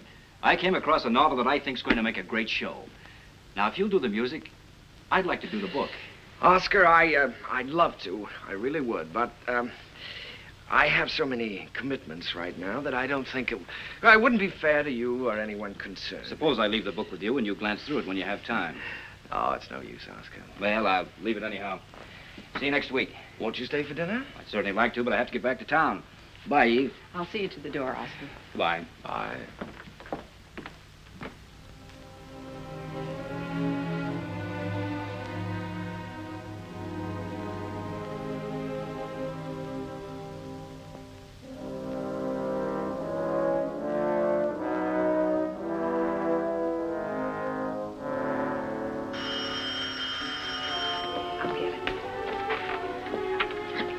Hello? This is Mrs. Kern. Oh, just a moment, Mr. Kelly. Jerry, it's Arthur Kelly. He's got news of Sally. Hello, Arthur. Yeah. Oh, that's wonderful. In Memphis? What was the name of that club again? Club Elite, all this week. Yes, well, I'll get right on it. Thank you very much, Arthur. Is singing at the Club Elite in Memphis all this week. Oh, that's wonderful. Shall I pack a bag for you? Yes, darling. You do that and I'll call and make reservations.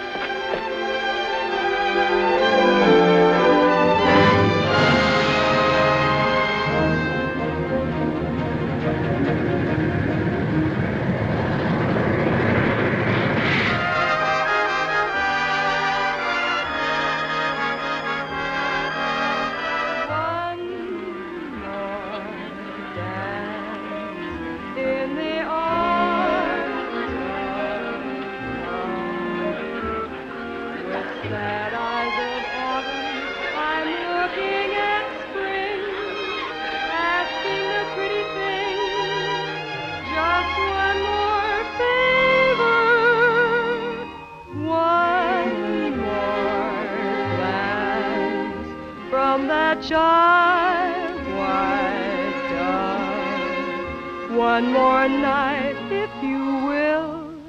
One more flight, one more thrill.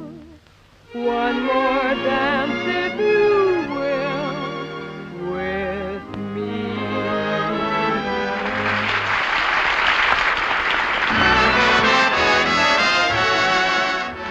Will you dance with me? Oh, no, thank you, no. Go ahead and dance with us, Charlie. Go ahead. Charlie. Will you dance with me? I sure will, baby. What's this? Sit down.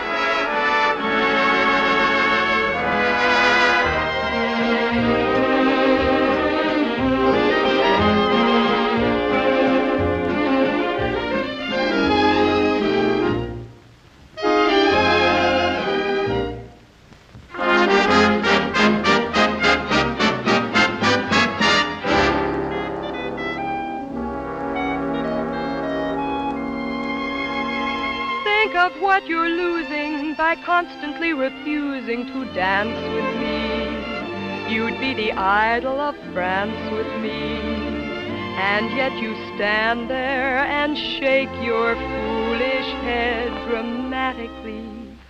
while I wait here so ecstatically.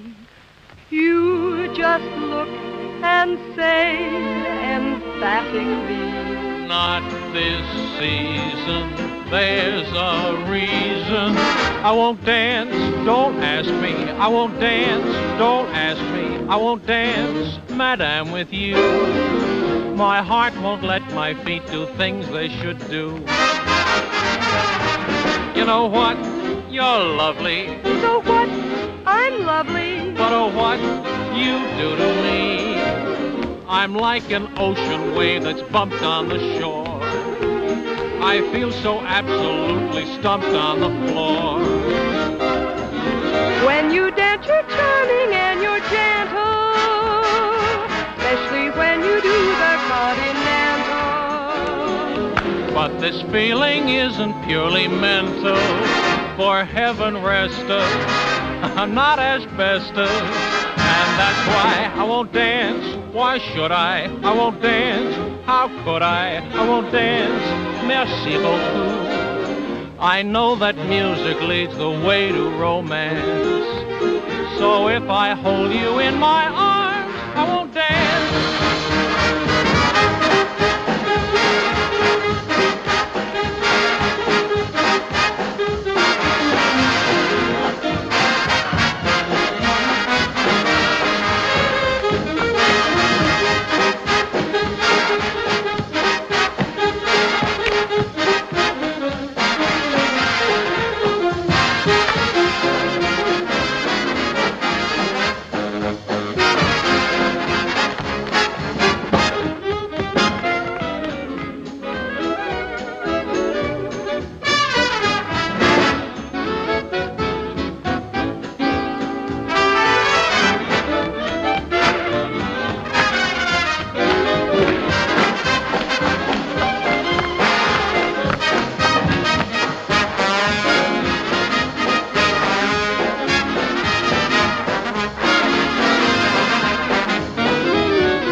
Come in.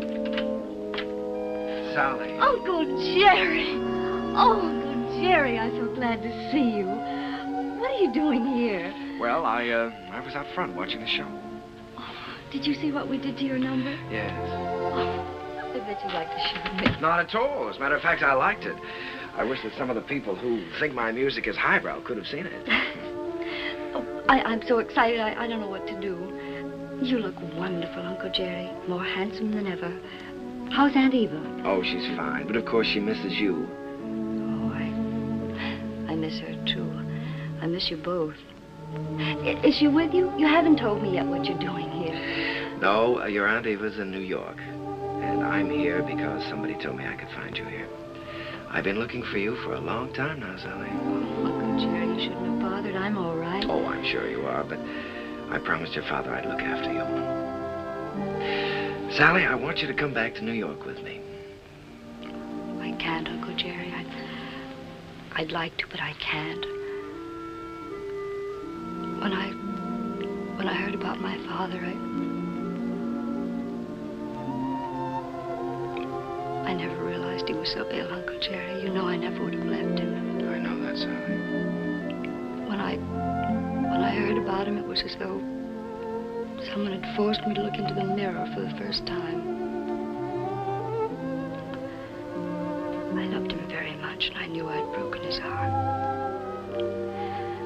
I was spoiled and selfish, and I knew that I I could never have any respect for myself again unless I did what I said I was going to do.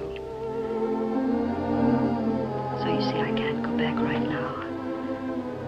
I'm making my own way now, and I'm pretty good at it, too. Well, Sally, I just don't like the idea of you being here and all alone. This is just a stepping stone from where I've been to where I hope I'm going. I'm making $50 a week now because management thinks I'm worth $50. If I'm worth more, I'll get more. And if not, I'll have to find it out for myself. And Uncle Jerry, I'm not using anyone. 5 minutes, Miss Hessler. Thank you, Jimmy.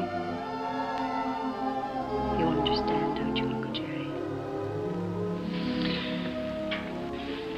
Well, Sally, you know, darling, I'd give anything in the world if you'd let me help you. But I must say that I've never been quite so proud of anyone in my life as I am of you at this moment.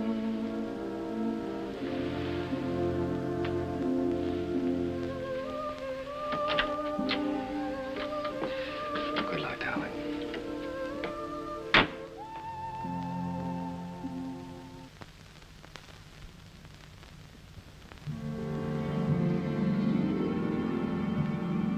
Gradually, I felt the old heartache misting away, and I was at peace. The promise I had made Jim had been fulfilled. Sally was going to be all right. I walked along the river that night, with the river wind in my face and the taste of it on my lips. And I stood there, listening. A sudden excitement thrilling through me, listening to the song of a river that makes its way right through the heart of America. And the voice of that river was the laughter, and the tears, the joys, and the sorrows, and the hopes of all America's people.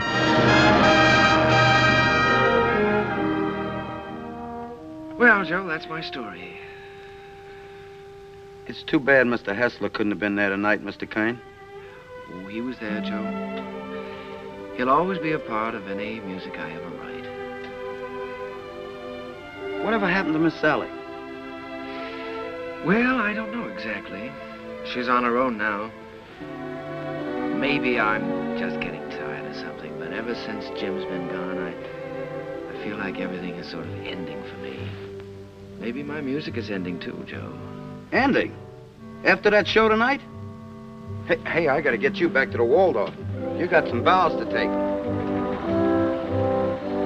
No, sir, Mr. Kane. Your music ain't ending for you. In my opinion, it's just the beginning.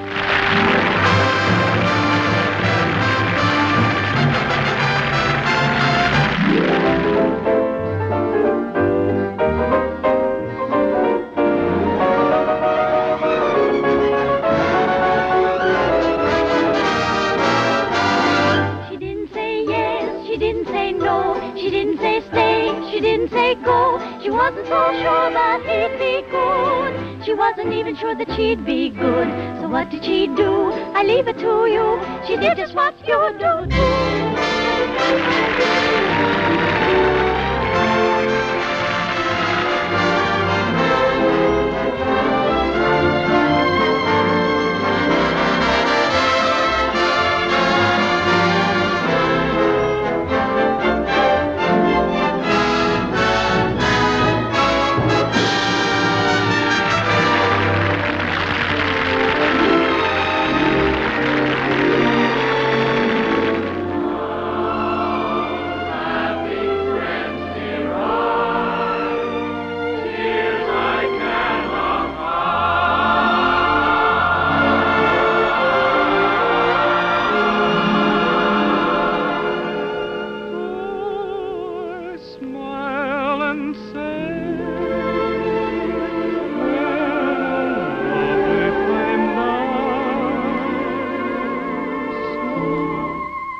I heard the laughter of her heart in every street cafe.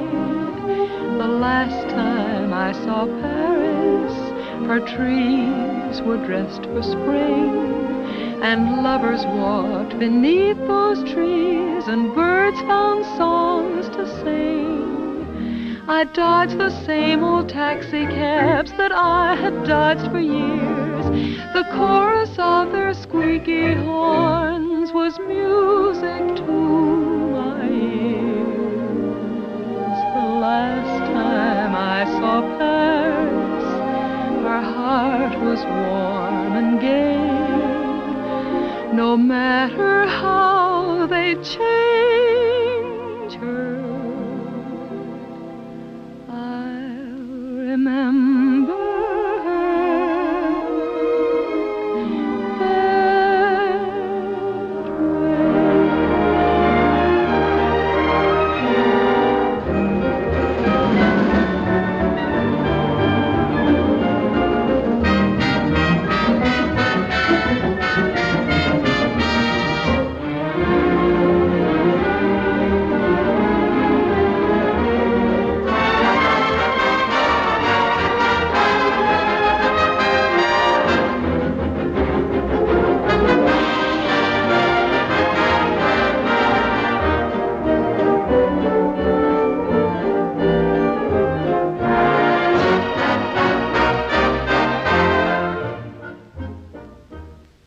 Do sit down, Mr. Kern. Oh, you sure we won't be in the way? Oh, certainly not. Not at all. Well, I can't get over this, Mr. Artide. We certainly don't grow stages like this on Broadway. Darling, look at the size of that orchestra. Well, you have everything in the world to work with here. That's right, Mr. Kern. We've tried to give you the best of everything. Yes, that's so. What was the number you were going to do today? Well, we found an old song of yours that you did first in 1917, called The Land Where Good Songs Go. Oh, I'd almost forgotten about that one. We're using it as a frame for some of your other songs. What star is going to sing this? Well, Mr. Kern, as a matter of fact, we're trying out a newcomer. Oh, a newcomer. This girl did a test for us in New York, and it impressed us, so we flew her out here. She hasn't done much yet, but we have great hopes for her. Quiet! All right, girls. We're ready. Ready for a take. All right, let's try one. Places, please. Okay, Charlie. Hit the lights. Quiet. Okay, roll 'em. Action.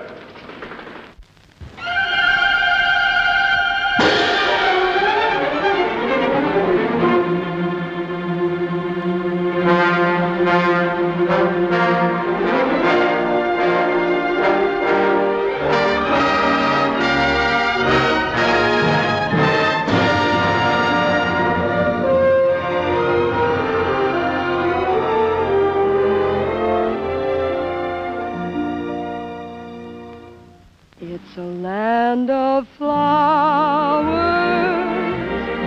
and April showers with sunshine in between, with roses glowing and rivers flowing amid rushes growing.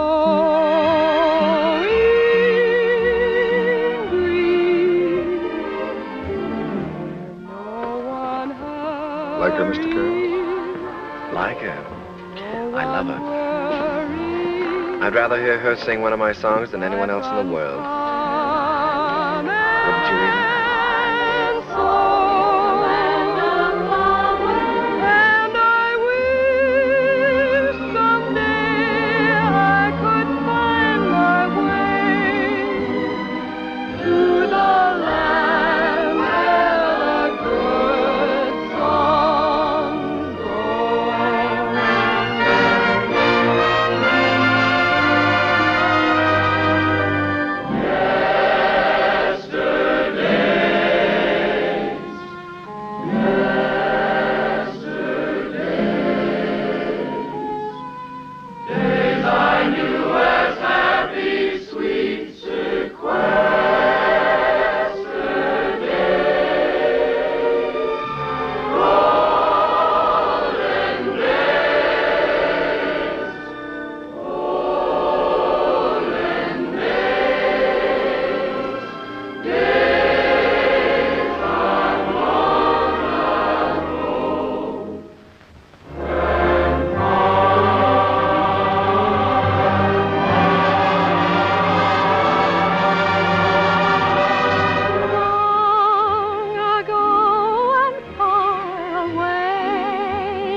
that dream is here beside me.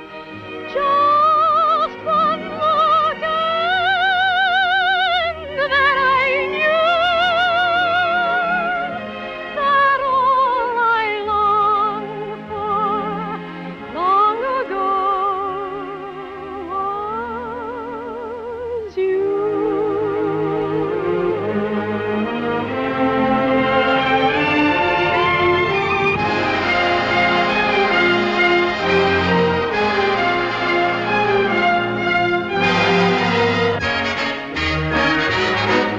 A fine romance, my friend.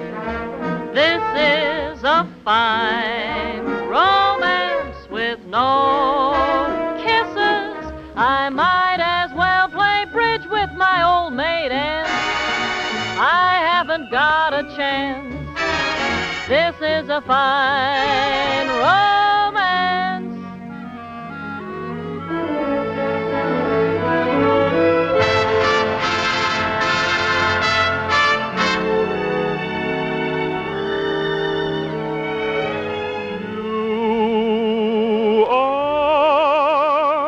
The promised kiss of springtime that makes the lonely winter sing long. You are the breathless hush of evening that trembles on the brink of a lovely song. You are the angel glow that lights a star. The dearest things I know are what you are.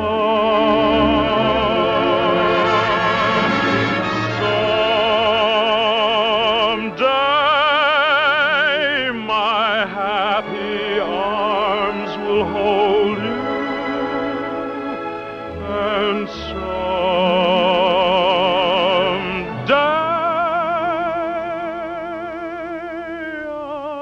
I'll know that moment divine when all the things you are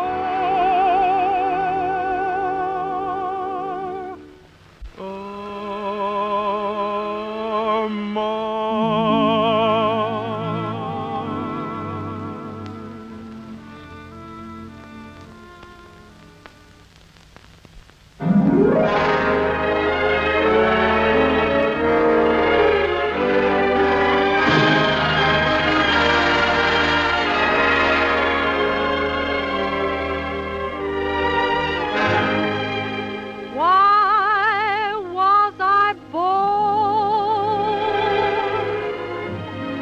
Why am I living? What do I get? What am I giving? Why do I want the things I dare not hope for? What can I hope for? I wish I knew.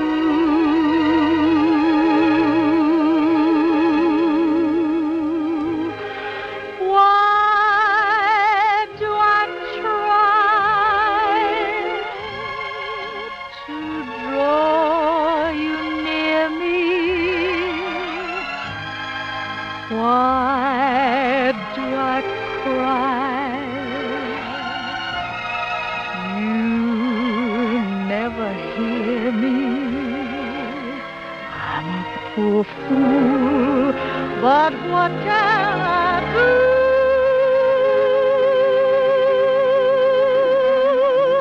Why was I born to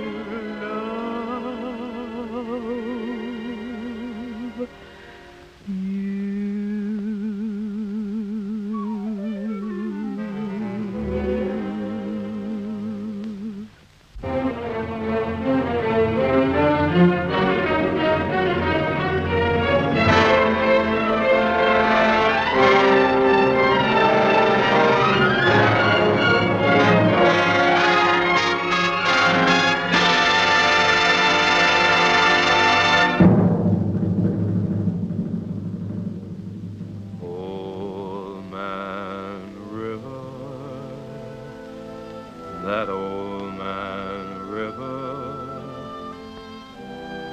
must know something, but he don't say nothing.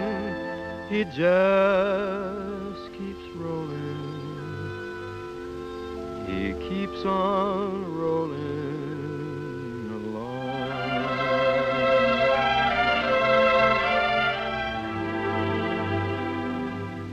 He don't plant taters, and he don't plant cotton, and them what plants 'em is soon forgotten.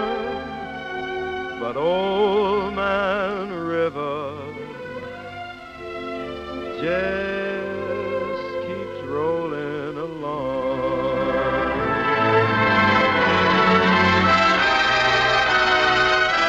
You and me, we sweat and strain, bodies all aching and racked with pain.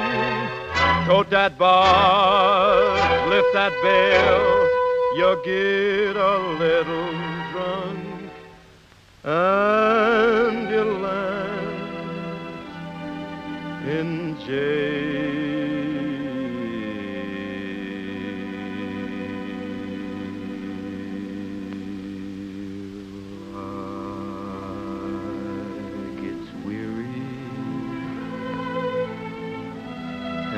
So sick of trying, I'm tired of living, but I'm feared of dying, and